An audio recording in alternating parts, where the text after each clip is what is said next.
Will, welcome to the Lewis and Kyle show. Thank you for being here. Yeah, glad to be here, guys. Great. So my first question is, can you tell us about Quantalytix and why you started it? Yeah, great question. Um, and the true answer is that I didn't necessarily start it. My business partner started it and then brought me on to help figure out how to grow the thing. So it really sprang from his vision when he was in banking, and he was basically at the intersection of the technology used to manage the balance sheet as well as managing the balance sheet and the strategy behind it. And the truth was, all of that technology was built in, say, the 80s and 90s and hadn't really been updated in a long time. And so his goal was to create this comprehensive, unified analytics platform um, to basically do all of that. And our ideal client, they were going to be these large, all the big banks you've heard of in the US, your JP Morgans, your PNCs, your Regions, et cetera. And we basically spent the first year getting laughed out of meetings because they were like, there's no way we can allow two guys to come in and replace all this mission critical software. And so that was a big, big learning step for us, and really made us sit down after year one and have to assess kind of what are our options. So what was the sophistication of the idea in terms of how much it was built when you joined? Was it just we're going to replace the whole everything and just build a banking data operating system? Or did you have a kind of single feature, this one particular type of thing people look at, we have a dashboard for that? Yeah. Well, I mean, looking back, right, it's funny how clearly, hindsight is 2020. And the hindsight looking back was that we had no idea what we were doing when we started the company. And we didn't really have anything built. We assumed that, this is a real pain point amongst, a lot of other people. We assumed that we could easily go find clients and that enterprise sales, especially to banks, wouldn't take, no less than a year. A lot of false assumptions that we spent demystifying that first year. And so that was tough. That was really tough. But again, we managed to get through it and actually secure our first customer in 2018, where we built what you would call our MVP. That was actually functioning software. It wasn't pretty by any means, but it did the job. So you guys come to this conclusion that JP Morgan's not going to buy your product. What were the steps that you took after that meeting where you guys came together and okay, let's figure this out? Yeah, great question. So at some point after getting enough no's, we sat down and we said, okay, let's look back at our assumptions, at why we're doing this, and sort of just take a pen and strike through, the ones that from these meetings we've learned clearly are not going to work. And so a couple of them were, this wasn't a real problem for banks. This wasn't a big problem for banks. And, there was obviously the whole risk side of the equation for them. They weren't in a position to take a risk on a 2-person company, and quite frankly couldn't. And so once we figured out those things, we said, okay, well, what's still intact and what can we do with it? And so at that point we said, okay, we still think that there is a need for sophisticated data analysis, and data management, et cetera, for financial institutions. And we said, okay, well, how do we go out and test that? And what we started to do was use data that we had in-house to put together these very, I wouldn't call them data intensive, but very informative presentations where we go and present at little roundtables and conferences to financial institutions. And it was interesting because that was somewhat of our mechanism to get the conversation going with these people. And I'll give you an example. After one of the presentations we did, our at that time, first client, came up to us after and said, wow, like you guys seem like you're really good with data, financial data. We'd love to schedule a meeting because we could use some help on a few things. And so that led us to our first client where, we built our MVP and went from there. In terms of your personal risk management, were you two both still full-time employed during this kind of like full year of, I guess, not having a lot of encouraging external results to speak to? Because that's a really long time, in my opinion, to go without external encouragement, especially if you don't have another source of income. Yeah. No, unfortunately, we were full-time at Quantalytix. And so that first year was pretty painful, as you can imagine. We were lucky enough to get accepted to the Innovation Depot's Velocity program. That was January of 2017. That gave us some seed capital, which we were able to use to very modestly pay ourselves. But it was still, financially a very tight year. We'll put it that way. So, me and Lewis always look at each other before we ask the next question. We try and stay off each other's heels. But yeah, so I'm from Birmingham. You are in Birmingham. Quantalytix was founded in Birmingham. That's one of the ways that I found you and Quantalytix. And Innovation Depot has done a lot for the city in terms of the startup environment. How I think 2017 was pretty early, right? I don't know which cohort you were in, but how was that experience? Are you still in Innovation Depot? Could you speak just a little bit to the startup environment in Birmingham? Yeah, happy to. We were very fortunate to be in that very first Velocity cohort in 2017. And I think that one will forever be a very special one, for a number of reasons. But we had an incredible experience. I mean, it was a very diverse group of founders, doing very different types of businesses at very different places in company life cycle. So we made friends that we still stay in touch with today. And I think since then they sort of tweaked that program, and I'm not sure if the program's still running, but we had a really great experience. And I think Innovation Depot is a really fantastic resource for founders. Obviously it was a little bit tricky during the pandemic, navigating that, but they just hired a new CEO. Her name's Brooke, and she's doing a remarkable job at really fostering the right culture, bringing all the parties who need to be in Innovation Depot, and I think really creating what can be thought of as like a true startup hub and central location in Birmingham. For someone who I've spent a lot of time in Birmingham, I've never properly lived there. Went to school in Tuscaloosa. Is it like there's like one location when you say central location? We're saying like we're not like talking about like a metaphor. It's like a community center. Like there's like a building for Innovation Depot. It's like a whole ecosystem. Yeah. I mean, you guys, if you haven't been, you should certainly pay a visit. It's this massive building. I don't even want to put a square footage guess out there because of how terrible I am with estimates on that. But I think it's got enough capacity to house over like 110 different companies or something. But it's a huge space. There's individual offices that you can rent if you're a company. And then there's a lot of like co-working space kind of scattered throughout the building. And not only that, but there's like a Crestline bagel that's in the building, conference rooms, etc. And it's just right downtown. So yeah, you guys should definitely check it out if you haven't already. Amazing. Kyle, one thing I wanted to ask, I think that I'm not is super, super clear on is the full, and I think that'll be like a helpful piece of the story as well for everyone, is the full kind of present day.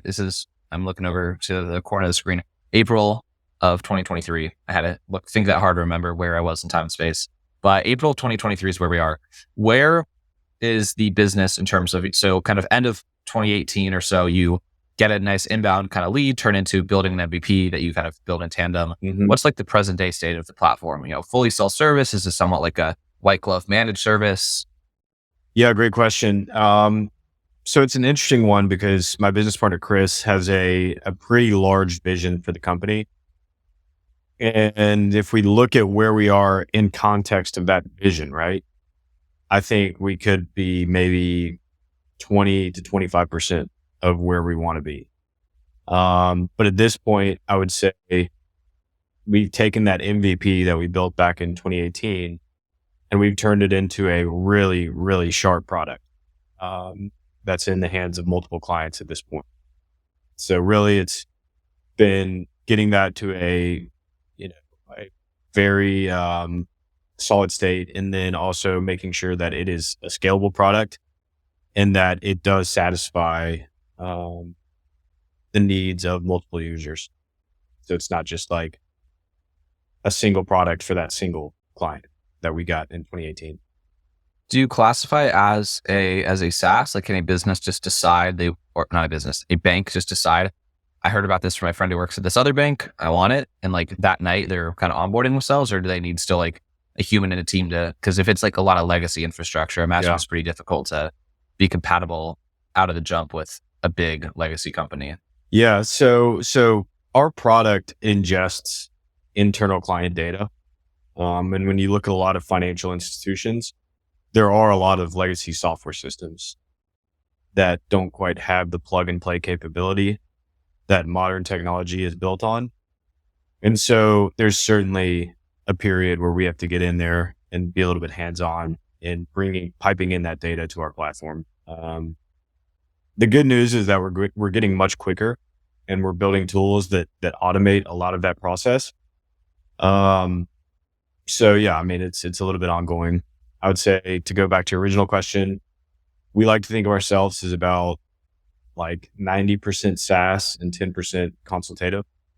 Yeah, and the bigger that Quantalytix gets, the more banks that you see and the less legacy infrastructure that you haven't seen. And so the onboarding process gets easier and easier as you onboard more and more. What is the vision that your business partner has laid out that you guys are 25% of the way to? Yeah. So what he likes to, the phrase that he likes to use is that he wants to be the Bloomberg terminal. If you guys are familiar with a Bloomberg terminal, he wants to be the Bloomberg terminal of financial data and analysis. So we're talking banking world, oil and gas, anything that involves intensive financial data analysis.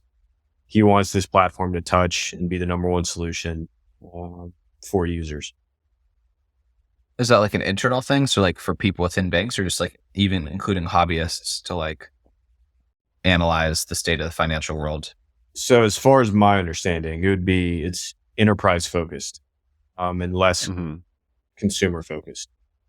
That makes sense.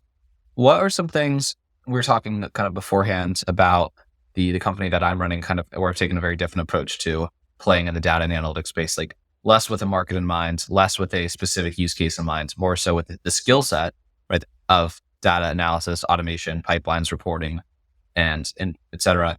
Are there things that you feel would have been a different go-to-market strategy in terms of product development that, starting from zero, you would do differently? I think one of the most critical assumptions we didn't think about when we first started was the importance of marketing and getting your name out there and being what I call a part of the broader conversations. And what I mean by that is, Chris is my business partner. We didn't come from marketing backgrounds, right? I came from finance. He came from, a very technical background and banking background. And so we just weren't really necessarily wired to think about marketing per se. And for the first, we'll call it 4 or 5 years of the company, we just kind of, we honestly hardly put anything into marketing. And it wasn't until last year that we actually brought on a PR and marketing firm. And that's been game changing as far as our ability to go to conferences, to meet new people, to almost what you could think of as become like a real entity within the space. And what that's done for us is a couple of things. Number one, it's brought us like credibility, because people are seeing us in publications, that are validating who we are and what we're doing. Number two, it's obviously building a pipeline as we meet new people at these conferences and events and get inbound leads, et cetera. But I think the most important thing and probably the most important answer to your question is that it's allowing us to have these conversations with what you could call the market. And so basically it's a mechanism for us to be gathering data from the market of what do they really care about? What are their real pain points, et cetera. And so tying it all together, I would have found ways, if I could go back and do it over again, I would have invested in marketing, going to conferences, et cetera, being a part of that broader conversation much earlier on, as opposed to kind of internally just trying to figure it out on our own without any sort of feedback. Yeah, I think that you've done a great job in the last, 12, 18 months. Just as a, person from Birmingham, I've seen Quantalytix all over the place. But I am also on like the Birmingham Business Journal and looking around for startups, and I'm a finance major. So, or was a finance major. So it's definitely, I'm the target audience. But kudos to you guys for turning that around, because I think that, the credibility is here, which is exciting. So from here, what are you guys' growth plans? Because, you've remained a small team, you have a bunch of clients, you've gained that credibility. I know you have this ultimate vision, but what are the next couple of years for Quantalytix? Yeah, Kyle, I appreciate the compliment. And to answer your question, how we think about growth is that we've been very fortunate as a company to be able to bootstrap our growth from revenues from our clients. And that goes without saying, our clients have been tremendous ones to work with. Alabama Power is one of our clients, and I absolutely love working with them. I mean, I think they're doing a lot of amazing stuff around innovation, and they're just a really pleasant team and group of individuals to essentially build product with. So as we think about growth and what that means for growth, is it's a little bit of a song and dance, right, between our product roadmap and what's available in the market. And so what we do is we say, let's look at our product roadmap. Let's look at where we want to go next, what modules or what features, et cetera, we want to build next. And then we go to the market and we try and find what we call a partner, whether it's a bank, financial institution, mortgage company, you name it, who needs that product, that module, or that feature. And we say, look, let's partner. We'll build this thing out in tandem with you, and we'll give you a really great deal on it. All we ask is that you provide us feedback, and we get this thing to a place where we say, this is doing the job it needs to with flying colors. And so it's really important as an early company, and you're building, very sophisticated or very critical product. It's really important to pay attention to who your early customers are, that you're essentially building this product, right? Because their feedback is going to be the feedback that the success of your company is contingent on. So as we move forward, right, our goal is to go out and continue to think very critically of who we're meeting. Is there an opportunity to partner there? And if so, then for what product or module that we want to build. Yeah, I have a meeting today at 4 p.m. That's basically a follow-up for something like that. So we had been building a feature idea in tandem with one of our clients at, a massive discount because it's still in the development phase. And it's kind of coming to a conclusion, and we're saying, okay, how do we turn this into the proper offer for you all? And how do we turn around and sell this to all the businesses just like you all? So it's like we found an internal stakeholder from that team. who like, wanted this and wanted it badly enough that they didn't totally care that it was fully mature yet. And they're like, I'm happy to have the resources of your team to build this to maturity. And then I will have it. And they were happy enough with that outcome and the discounted rate. Yeah. I mean, that's case example of what you look for, right? I think that's spot on. And I think the important thing, like we have an advisor for our company that has told us time and time again, your first 10 clients are your most important, because obviously for revenue and validation purposes, but more importantly, because they shape your product and who you are as a company. So it's extremely tough, but if you can, be selective in the early days of who you partner with as a client. And the referrals mean a lot to your business. They're a big part of building the name or the reputation in what you call the broader context or the broader conversation. Yeah, I mean, referrals are worth their weight in gold. You can be a company, you can have a LinkedIn profile, you can be spending all the money in the world on marketing, but if no one trusts you, then it's worthless. And the richest currency when it comes to trust is having peers talk to one another about the quality work that you're doing. So yeah, that's the best thing you could get as a company. I'm curious, so your team size, I think the rough ballpark headcount's like under 10. Mm-hmm. And do you have, and yourself with your co-founder, do you, as a small team, all come together in an office every day? Do you all kind of work from home? Do you have a hybrid model? Has that changed? Has that been the same since the beginning? How have you structured that? Because, you have self-employed flexibility, but it's funny, a lot of people end up choosing something that resembles the similar culture anyway, as if they're not, just because of the structure. Yeah, I mean, we used to come into the office every day pre-COVID. And post-COVID, we've switched to a hybrid model where Chris and myself will come into the office maybe once or twice a week. And pretty much the rest of the week, it's all remote. Our CTO is in Boston full time. So obviously we don't really see him very much in person, but we do have probably 2 to 3 times a year what we call like a management planning session, where we fly our CTO in and we, pick a destination like, Purcell Farms or something.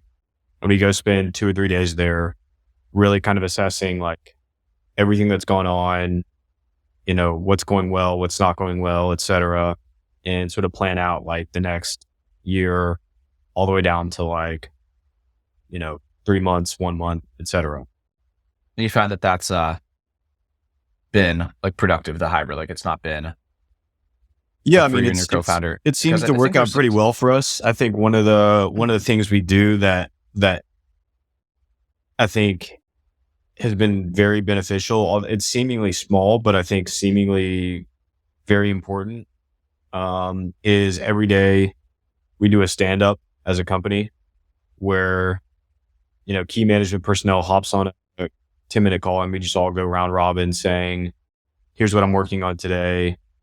If I need something from someone, then informing them and just kind of giving everybody updates on where things stand. And so that's like, I think having that daily touch base is like very important and very beneficial. And I think like keeps a lot of there actually is a person, up in Boston, working every day for us, makes that much more real than if we only talk to one another once a week or something.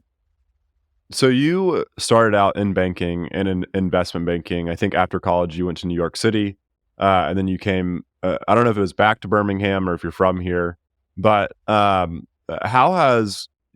did your investment banking days kind of inform what you're doing now? Do you miss that sort of environment? I know it's probably very different than the startup life. Yeah, I mean, to be quite honest, in college, I didn't know what I wanted to do. So I became a political science major solely for the reason because it was the hardest major on campus. Because I didn't know what I wanted to do, I taught myself finance. and taught myself finance because I didn't know what I wanted to do for my career, and knew finance would be a great foundational skill set and knowledge base to start any career.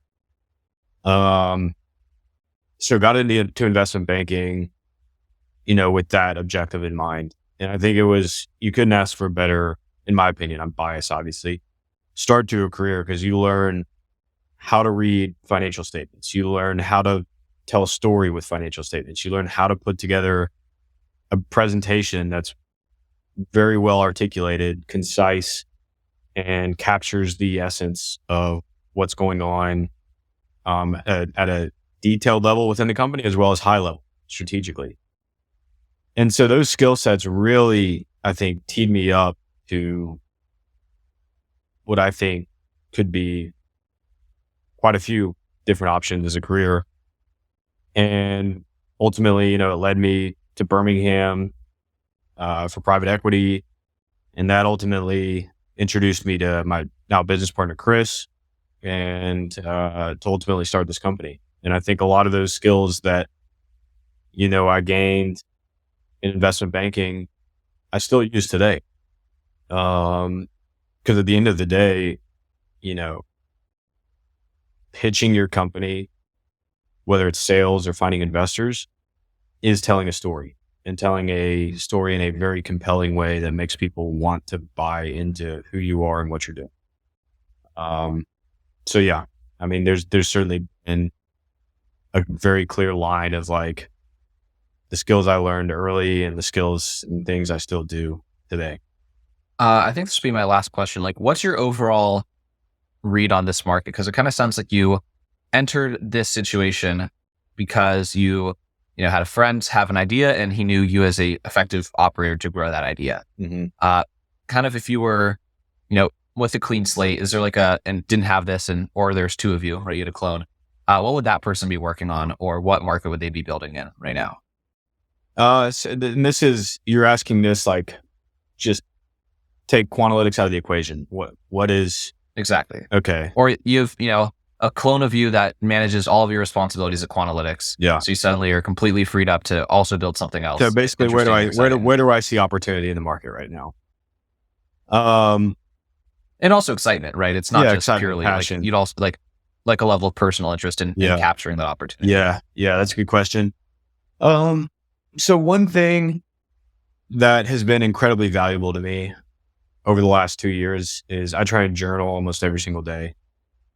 And what that's done for me is not only, are you able to get thoughts out on paper, but it's been fascinating to objectively be able to look back over the last 2 years at any given day, right?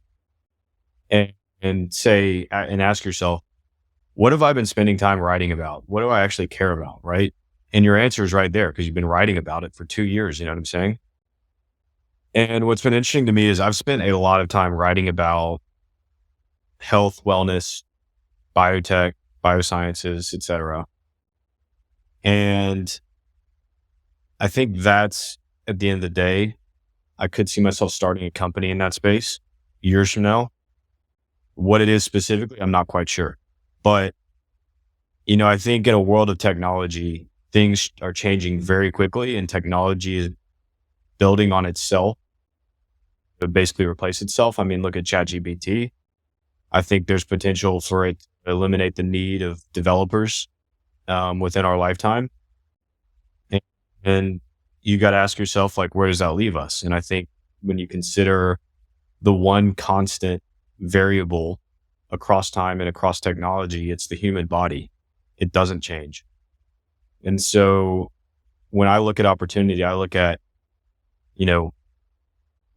how is technology, how are certain industries impacting the human body, and what are the solutions that are needed to preserve its state, right? I mean, I think, not to go off on too much of a tangent, but you look at like a lot of the modern day illnesses and diseases, and a lot of those are symptomatic of what were at the time considered technologies. I mean, look at the agricultural revolution and the incorporation of processed foods and sugars, et cetera.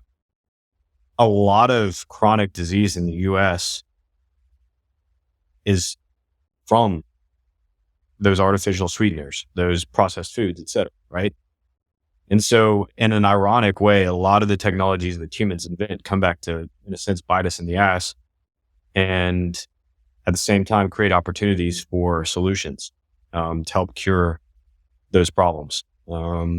So I kind of like have been thinking a lot about opportunities within that space and potentially where, what is the state of human health 25 years from now, 50 years from now, 100 years from now, and just kind of thinking about what that looks like and where might opportunity be. And I think it's pretty tremendous, and solutions are going to be much easier to arrive at given new technologies like ChatGPT, et cetera, that are essentially, fairly competent assistants, people. I have two quick questions. Well, the second one's not as quick. So the first one is, and then we'll get out of here because I know we have a hard stop. But what is your journaling practice like? What is the actual step one, step two? Do you just blank sheet of paper, start writing, or what does that look like? Yeah, so I'm a big fan of the. It's a little bit old school, but I'm a big fan of those like 5-star notebook. Those 5-star ringed binders or whatever they are. And basically, I kind of like where it's gotten to today. It's probably different for everybody and how they want to do it. But I'll basically do a page a day, and you just write whatever is on your mind. It's not sort of guided. It's not structured. It's just sort of free flow.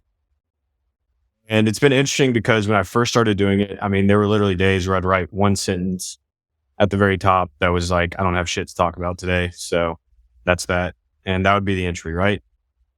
And it's interesting because like over time, you kind of just get in the flow of it. And, now it's just like you sit down with pen and paper and thoughts just sort of come. So yeah, I think the most important thing is starting it and making a consistent effort to keep doing it.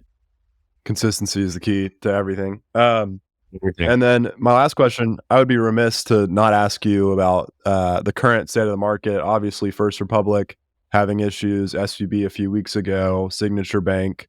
As an insider, and you don't have to, I know you could probably talk for an hour about this, but kind of what is your outlook on the situation? Is there any unique takes that you might have?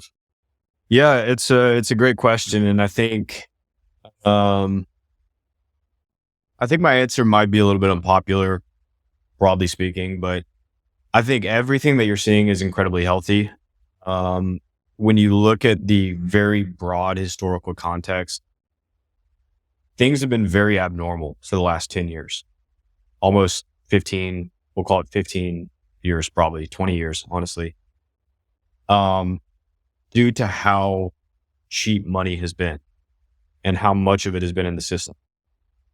And so inevitably, when there's a lot of money in the system, a lot of excess capital floating around, a lot of what I might call non-essential or not real value ideas get funded.